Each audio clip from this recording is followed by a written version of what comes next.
ব্রিটেনের মূল ধারার অনেক স্কুলে পবিত্র রমজান মাসে ছাত্রছাত্রীদের রোজার তাৎপর্য শেখাতে বিভিন্ন ধরনের অনুষ্ঠানের আয়োজন করা হয়। এরই অংশ হিসেবে ওয়েস্ট ইয়র্কশায়ারের বাংলাদেশ অধ্যুষিত হেয়ার হিলস প্রাইমারি স্কুলে ইফতার মাহফিল অনুষ্ঠিত হয়েছে। বিস্তারিত জানাচ্ছেন আমাদের ইয়র্কশায়ার ব্যুরো চিফ এম.জি.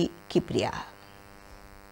ব্রিটেনের মূলধারার স্কুলসমূহে শিশুদের মধ্যে পবিত্র রমজান সম্পর্কে সচেতনতা বৃদ্ধি করতে এবং রোজার তাৎপর্য বোঝাতে বিভিন্ন ধরনের কার্যক্রম গৃহীত হয়।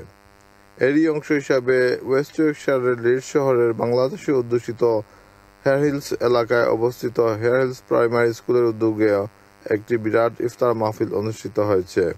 স্কুলের হেড টিচার মিসেস উড জোনসের সভাপতিত্বে এবং টিচার মিস শরীফের পরিচালনায় অনুষ্ঠানে প্রধান অতিথি হিসেবে উপস্থিত ছিলেন লিডস ইস্টের এমপি এবং সাবেক shadow justice secretary Richard Burgon MP.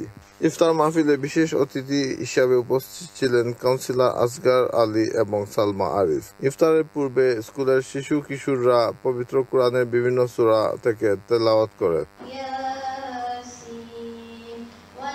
এছাড়াও স্কুলের স্টুডেন্ট রামিসা এবং সায়হান সহ অন্যান্য ছাত্রীরা সুন্দর নাশিদ পরিবেশন।